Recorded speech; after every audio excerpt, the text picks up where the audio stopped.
Welcome to the Marketing for the Culture podcast, powered by the African American Marketing Association.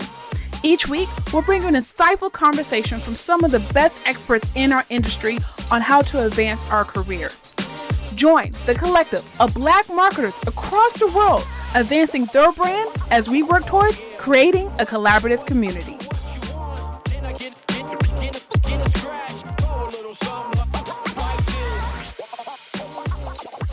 Hey, good people, welcome to the Marketing for the Culture podcast, powered by the African American Marketing Association. I'm your host, Michelle Gomez. Today's special guest is Ariel Davis.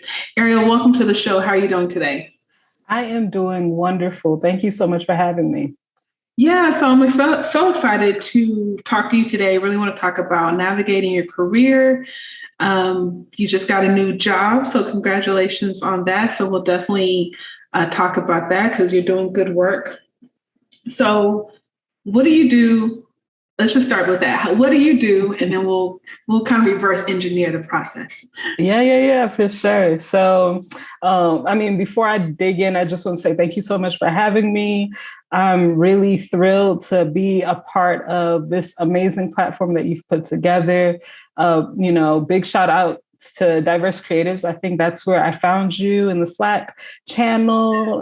Just shout outs to, that work as well, bringing folks together. So as of late May, I began work with Save the Music Foundation as their senior manager of impact communications. And with that, I'm still pretty new to that role. It is a brand new role as well, but my role is primarily centered around storytelling. It's centered around uplifting the voices and trajectories of folks that have been impacted by music education throughout America. One of the key points that we are raising right now is, the fact that so much of what we call American music today is rooted in primarily Black communities.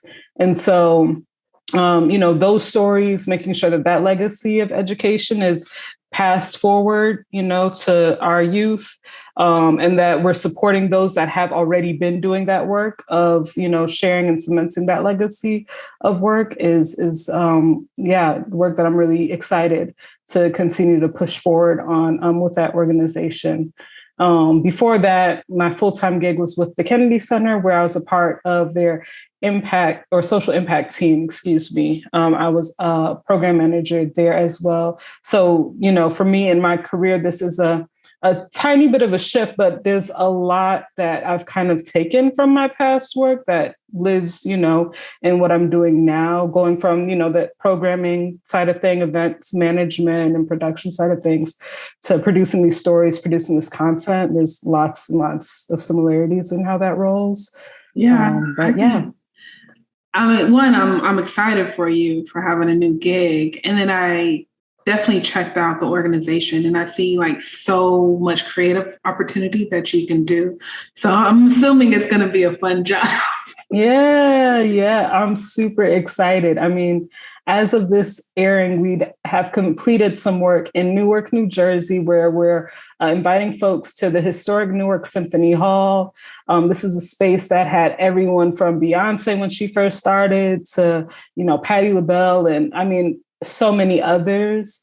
The woman that is the executive director of that hall and has been really revitalizing the space in impactful ways. Her name is Tanisha Laird. A big shout outs to her. It's already I'm so excited, for projects like that and others, just to, get the ball rolling and be really creative in those ways. And where are you based out of?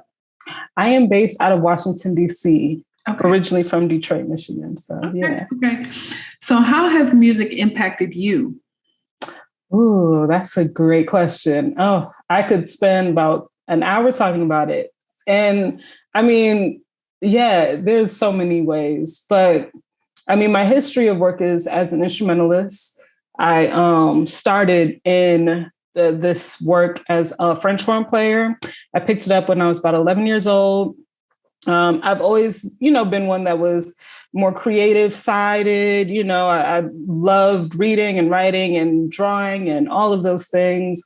But music really called me, and the French horn did, because I thought it just looked cool. It was different, it was unique. And when I was told, quite frankly, in the sixth grade, that if you play the French horn and you were Black, you'd probably get a scholarship to college, I was like, that's my ticket.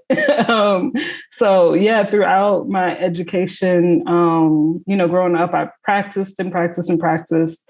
I ended up getting a full ride scholarship to Howard University, where I ended up studying music business. And I actually left a little early. Not because I wasn't fortified by my education at Howard, but because I was unclear on what my path could be, outside of performing and teaching. Big ups to teachers. That is incredible work. It wasn't my calling, big ups to performers. I love being on stage and performing, but it wasn't quite my calling. And so after spending a few years freelancing and bartending and, doing these other things, I ended up kind of looking around, realizing that more times than not, I was either the only Black woman or the only Black person or the only woman, on stage in these predominantly white orchestras. I started to really question that. And, I decided to get into administration and, kind of get behind the scenes to figure out why and where that was happening. And so that's what led me, into the work that I do now full time. I still play here and there. My last claim to fame was I got a chance to play with Lizzo during the Grammys. I always like to give a shout out to that. Love Lizzo.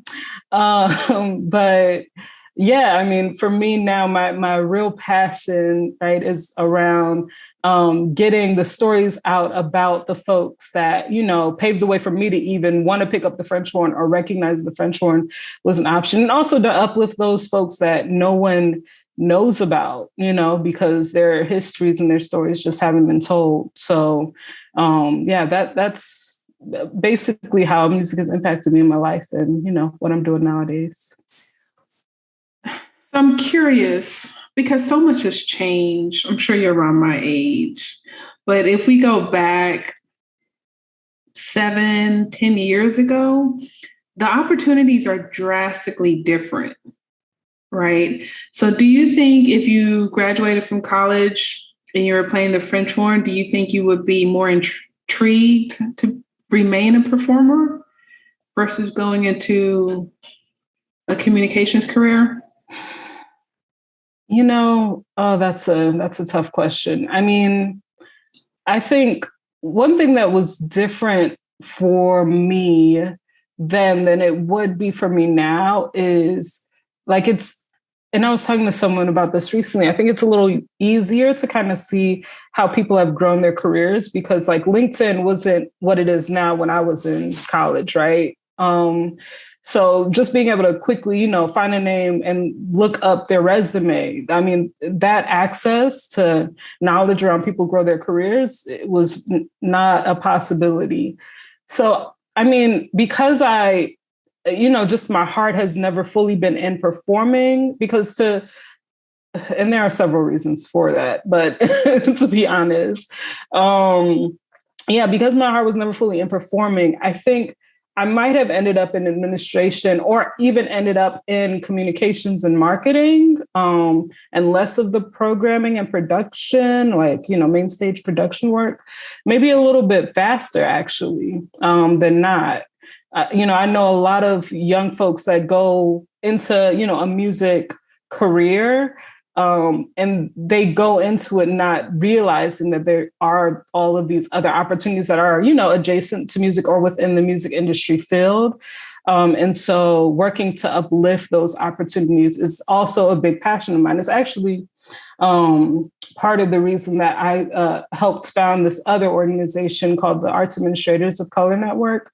Myself and a friend of mine by the name of Quanice Floyd were at happy hour in 2016. And it was one of those networking events, and we're the only Black folks in the room. And again, this is always my impetus. It's like, how did this happen? How am I the only one when I know so many others? Like, what's going on? So anyways, we're in this room and we're talking about the fact that, a lot of the organizations we were in were not as diverse as the communities that we lived and resided within as well. And so we started Arts Administrators of Color Network primarily to provide like professional development sessions and networking opportunities, and to just showcase the fact that there were these other adjacent or supplementary career paths that really helped support the work of folks that were playing main stage or that were teachers or et cetera.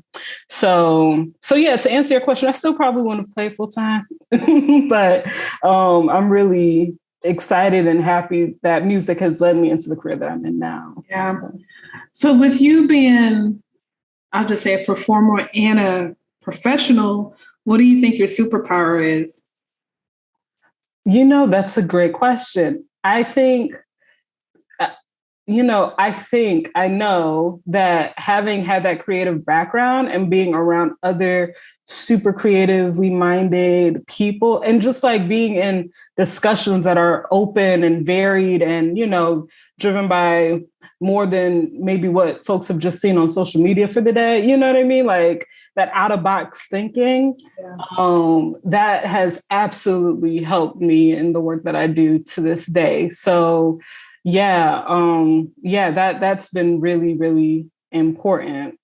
And then just, having had the background of knowing the needs of, the musicians and educators. And at one point in my career, I also, worked in an after school music program. So I was in the classroom quite a bit.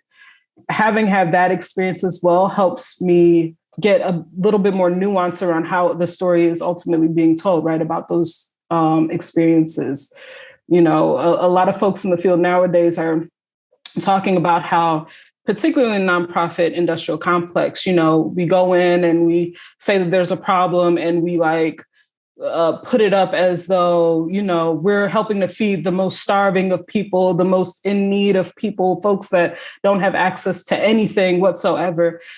And we both know that's not the case, right? Like we have a wealth of knowledge, a wealth of culture, a wealth of, access to resource in various ways. But what has unfortunately happened over time is that financial resource has been lacking, right? That capital has been lacking. And so, just making that story clear for folks, I think is something that's so important. And just getting out that mindset of competing for, those kind of resources and instead collaborating to uplift those resources for folks is crucial. So those are some of the ways that my background has helped me in my current work. So can you walk us through, you mentioned, I think, program and production manager. Not for sure if there's a difference, but I guess, can you walk us through your responsibilities at, I guess, your past jobs? Yeah, definitely.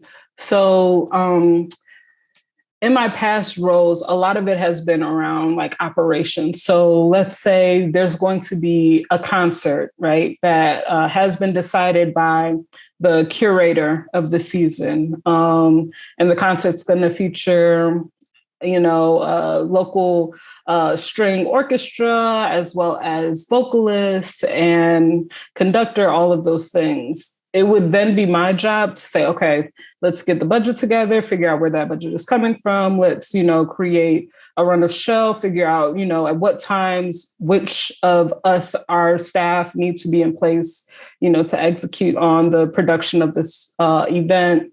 It would be my job to liaison with our marketing teams to, figure out how to get the word out about the event, to provide, some perspective there. I will say one of the things that happened, in my last gig was that part of the role started to grow more and more. And I, had a bigger and bigger passion for it as well. So those were essentially, some of the steps that were taken in my last role. But Yeah, for now, and now I should say with my new role, more of it is centered on looking at the analytics, of our social platforms, looking at how we design our materials to tell the story in a way that's impactful, that's fresh, that's true, that's authentic. That's not pejorative, all of those things. Being very mindful and working also very closely with our current program team to ensure that we're, again, uplifting those stories straight from the ground, straight from the people themselves on the work that's happening and the impact that it's happening. So again, there's a lot of, things that, that have been pulled in from my last experiences that I'm excited to really push forward on now as well. I get a lot of job postings from, I guess, art and theater organizations. And I want to talk to you offline about that. But, where was I going? I guess basically with marketing, and I've struggled with this in the past, lots of times I'm just assuming you come out of college, oh, I want to do marketing. We know to work for a marketing agency or maybe even freelance. We don't think about all of the industries and organizations that need marketing. So maybe you can chime in and give some advice on how people can be a bit more open-minded when making their next career move. Like they don't have to work for an agency or a Fortune 50 company or something like that. Mm-hmm. Yeah, I mean, I will say having that marketing degree and knowledge, to me, it seems, and I'm still learning and growing, right, in a lot of ways, but it seems like the most transferable skill, especially right now, because literally everybody is either marketing themselves on social media or marketing something that, they're aware of, or that, like, we're all essentially, and I have lots of feelings about this when it comes to social media, but we're all basically like feeding into an algorithm, helping to uplift a technological instrument for marketing purposes. You know what I mean? And so I would say most organizations, particularly in the nonprofit arts world, are looking to tap into that experience, especially. So definitely, for those that are interested in moving into that space where they're producing events or, doing something along those lines, there's so many, things and transferable skills that kind of bleed, between those industries.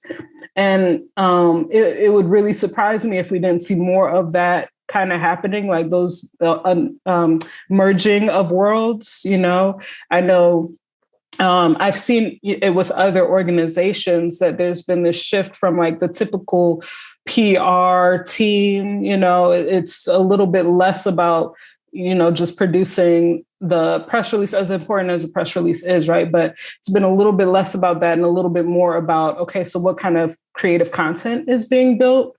It's been a little bit more about like, so what is who are your connections currently and how can we bring those into our organization? It's been a little bit more about those assets that folks have been building themselves, either through their own experiences and, collegiate learnings, or from like what they've learned or taught themselves, what they've learned and taught themselves through using social media.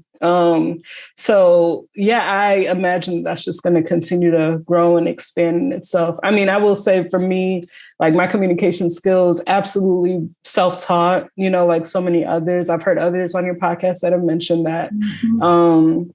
And so, knowing how to add folks into an event, that I was self-producing or creating materials on Canva to use, those were all things that I had to teach myself to do while I was producing an event, and so, yeah, I can see that just continuing to merge across.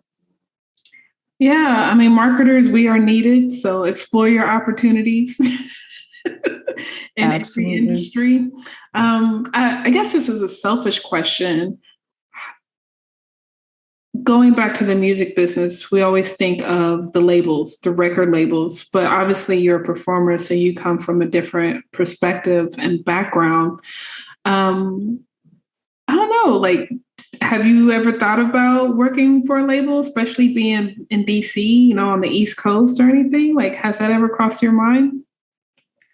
I mean, yeah, it's crossed my mind. I mean, but right now, and this I think is really because of my experience working in those classrooms and having that nonprofit or understanding of the nonprofit world. Yeah, like right now that's kind of where my focus is. I think there's a lot though with that I think needs to kind of shape and evolve. I think particularly coming from classical music.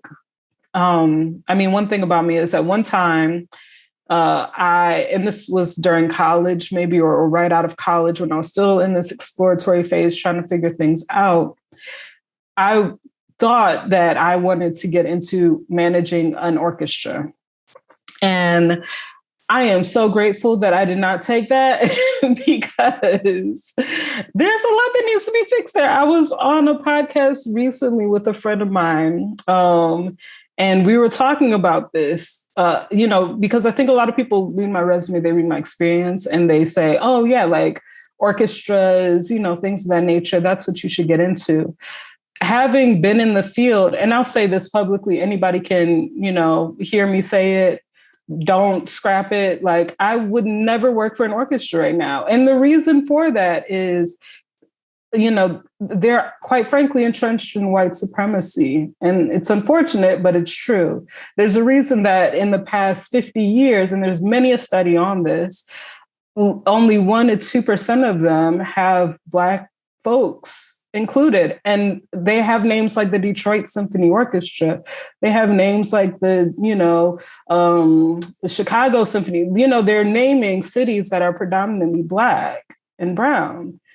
So how does that come to be, And over time, I've learned that there are some clear systemic issues at play. One of the indicators for me that I really wanted to get into marketing and communications was when I was at my last gig. I was in a meeting with someone, and we were, advertising an upcoming, classical performance, an orchestral performance.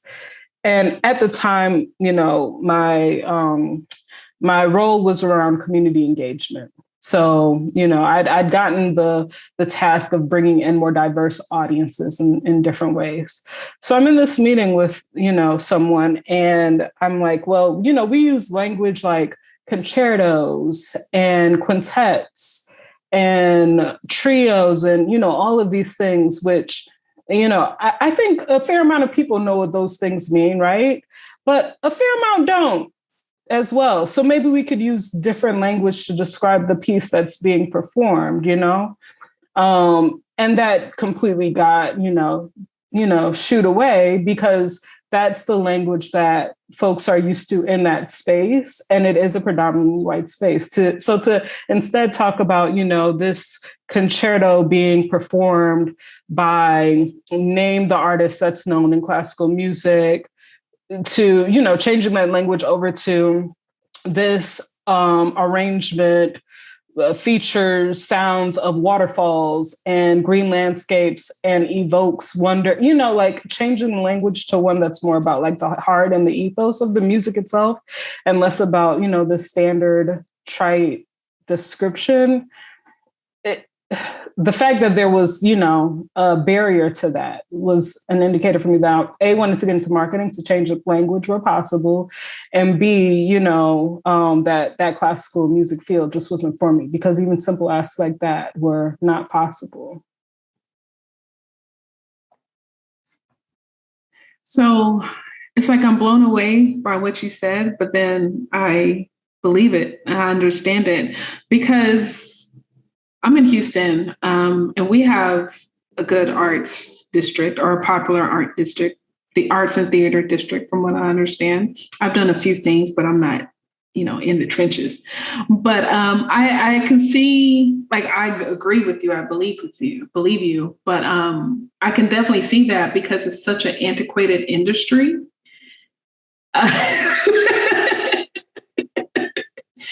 And like one thing, I'm not going to get into details, but I'm telling people, obviously there's so much talk about D&I, but I'm like, we really have to start having conversations around D&I in affecting different industries, not just race, but all of these industries, because we think about careers. Well, who's the professional? Everyone thinks corporate, but there's all these other industries that we have to touch that are ongoing, that are not getting the attention that they deserve, be it nonprofit, theater.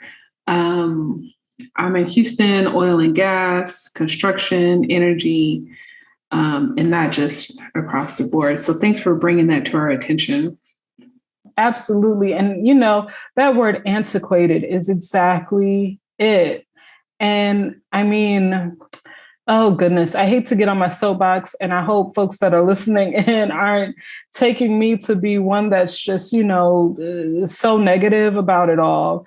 But I've looked at the statistics, I've looked at the numbers, I've looked at the data. I mean, at one point, I've looked at these things. I'll just say that, I've had those experiences, and it's not a lie that most of these concert halls are filled with, white folks that are elderly. Like, there was one statistic that passed my desk at one point that literally said, our concert series had an audience base that was 85% white and like 90% was over the age of 75.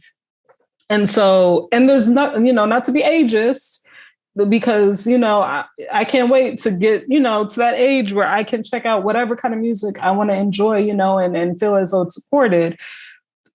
The issue, though, is that if that has been the case, and it has been for that industry in particular for the past, I don't know, like 30 years or so, then it's going to end up dying out. And I would hate to see that. As someone who sincerely loves the music at the end of the day, like, I love classical music, or what we call classical music in this country. I love, hip hop, rap. I love all of it. For me, I want to make sure that the sustainability around those musical pathways remains, right? I want to make sure that we have as creative a landscape of things to listen to use within our materials, to share with that next generation as possible. So when I see and hear statistics like that, I mean, it does trouble me. What excites me, I can stop being negative for a second. I'll say that what excites me, so there are organizations that are addressing that in real ways. There are organizations like Gateways Music Festival that uplifts Black composers and artists on a yearly basis or so. They're based in Rochester, New York.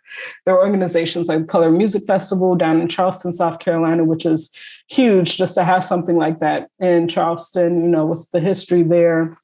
And, there are several others that, have been for quite some time now, really making sure that there's a platform for Black and Brown,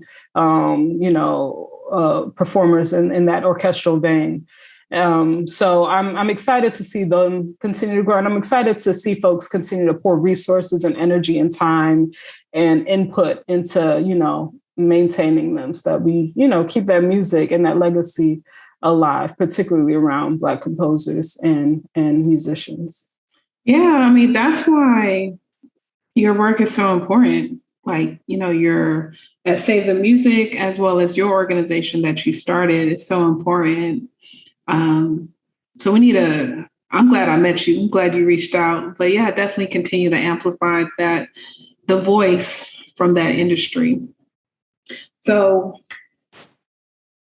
before I let you go, I have to ask. Okay. You got to tell me about the Lizzo. You got to tell me that process, how to go down. Oh, that's so funny. Yeah. So a good friend of mine, her name is Stephanie Matthews. She's incredible. Everybody should check her out as well. She runs a company called String Candy. And Stephanie is incredible. I mean, she's worked with so many artists. Again, check her out, look her up. She's dope. But yeah, she gave me a call. I want to say it was like at the top of January, late December 2019.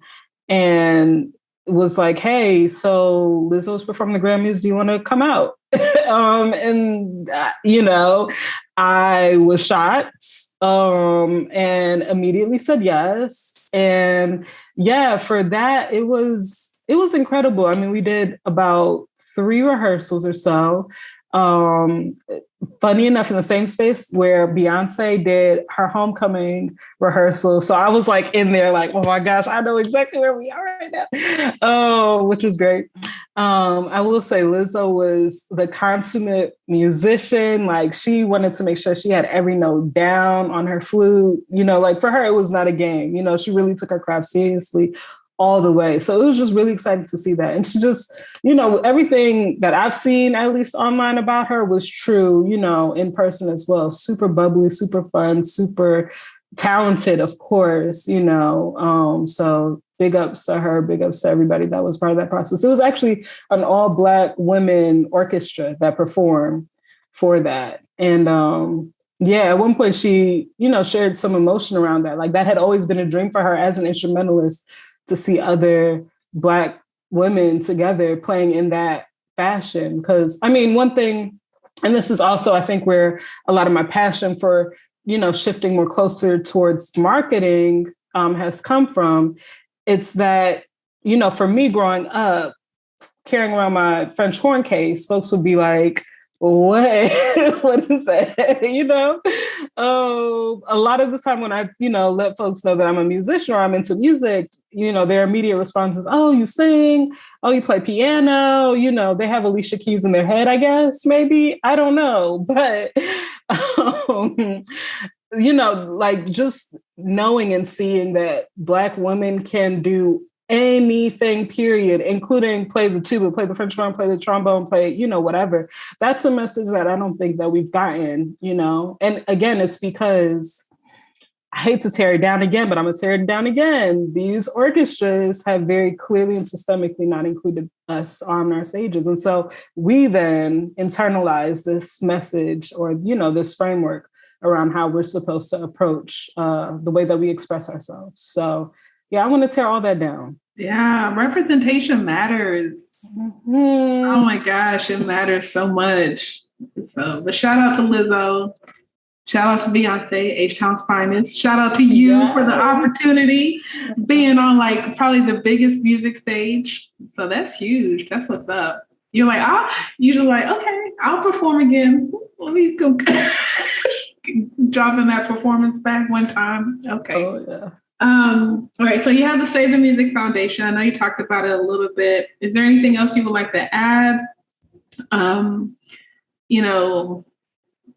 just leave it at that. Is there anything else you would like to add regarding Save the Music? Yeah, I mean, I hate to like pitch the organization too hard, right? But I will say, the fact that there is music education being stripped from so many of our communities is something that, quite frankly, troubles me. So I am beyond thrilled to be able to, attach my passion and my work to addressing that. And I'm excited, to open the doors to anyone that's down to help push it forward, knowing that music from America, music that, has deep roots in Black communities and has churned $1 billion industry literally around the entire nation. The fact that that's happening and yet students, young folks don't know about it is crazy to me. I'm from Detroit, as I mentioned at the top, and I know because I have friends that are teachers, in these classrooms, I know that there are students in Detroit right now that have no idea what Motown is, that have no idea what that history is, because they're not getting it from teachers and curriculum that really address that history. There are students in Detroit that don't know the history of house music, that came from Detroit. They don't know the history of, there's so much. I'm in DC right now. And I know teachers, once again, that have students that don't know the history of go-go music in DC, don't know the history of punk music in DC. And that to me is absurd, knowing that there's so much money that goes into the industry. So yeah, I'm, really excited to continue to promote and share the stories of folks that have been fighting against fighting against the removal of that knowledge in our communities. And again, my door is always open if anyone wants to, collaborate in pushing more so, against that. So yeah. Yeah. How can people get in contact with you? Yeah, so I would say the best way is through my site. So if you go to Ariel.com, it's spelled AERYELLE.com. You can find out my contact information there, and I'm definitely happy to, again, keep the conversation going. I'm also on LinkedIn. So LinkedIn is also a great space. If you search for me under my full name, Ariel Elizabeth Davis, you'll see me there as well. So yeah. And we'll definitely have those links in the show notes. Ariel, I want to thank you so much for not just the interview, but for your work. I was already intrigued from your bio, but I've been able to learn so much from you as well as Save the Music Foundation in this short amount of time. So thank you. And I'm definitely going to do my part to support as well. Awesome. Thank you so much, Michelle. Yeah. I hope everyone enjoyed this episode. Be sure to subscribe to the podcast and like and subscribe to the YouTube channel. So once again, thanks for listening to Marketing for the Culture podcast. Thank you for listening to Marketing for the Culture podcast. If you haven't already, please subscribe, whether it's on Apple, Google, Spotify, or your favorite podcast platform. And of course, our videos are on YouTube. If you have a moment, feel free to give us a rate, review, or just comment. We appreciate our sponsors for their continuous support. Also, if you're interested in learning more about our sponsors or becoming a member of the African American Marketing Association, visit aa-ma.org.